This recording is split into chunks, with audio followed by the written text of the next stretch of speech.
आपण आलात नक्कीच काहीतरी आनंदाची बातमी घेऊन आला असाल. त्रिभुवनी भ्रमण करता ब्रह्मपुत्र नारद अमृतापरी गोड काव्यात नक्कीच काहीतरी कळलंय. देव हो, प्रथम या नारदाचा आपला देवस प्रणाम. देव हो, इंद्रावती नगरीचा राजा प्रपंच त्या ठिकाणच्या सुषुप्ती हिने तारुण्यात प्रवेश केला आहे. राज्यातील अनेक देखणे व पराक्रमी राजकुमार तिच्याशी विवाह करण्याची स्वप्ने पाहू लागले आहेत. देव हो, देवाने केलेल्या त्या समुद्र मंथनाच्या वेळी जो नागमणी वापरला गेला व वासुकी नागाचा तेजस्वी नागमणी राजकन्याच्या नाकातील मोरमणी चमकत तिच्या तारुण्याचा छडा विघटित करत आहे. हो, अशा त्या लावण्य वचने असा हट्टहास धरलाय की तिला साक्षात शंभू महादेवांशी विवाह करायचा आहे आणि ती त्यासाठी घोर तपश्चर्याही करत आहे. जर का महादेव तिच्या भक्तीवर भाळले सवाल केला तर सांगा मुलीवर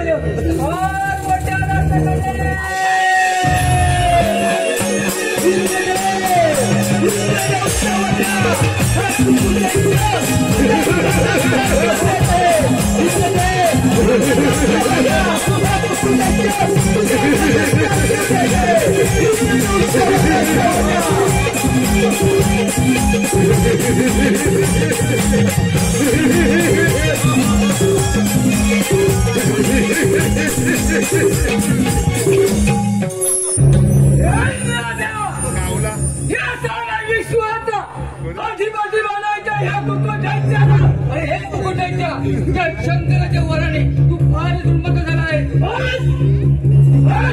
तुझ्या हातात खायची जागा नाही मला.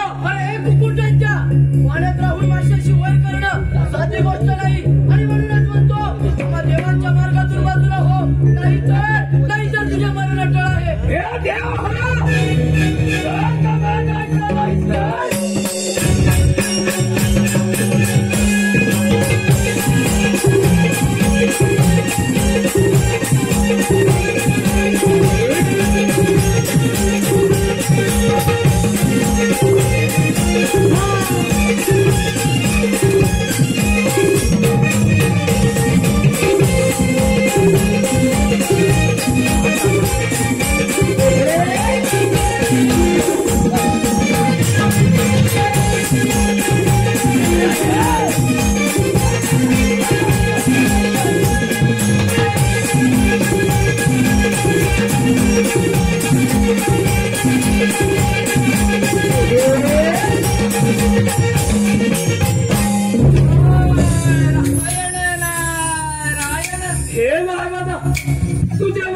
शेपूट घालून माझ्या युद्धातून पळून गेले.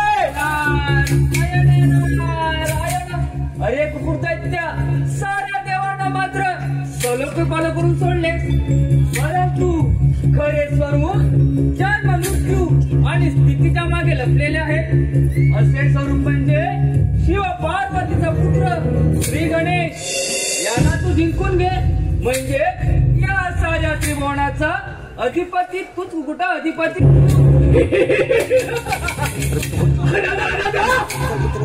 तुझ्या साऱ्या देव माझ्या युद्धातून पळून गेले आणि राहिला तो कशाला? कशाला? या मानवाया ठाई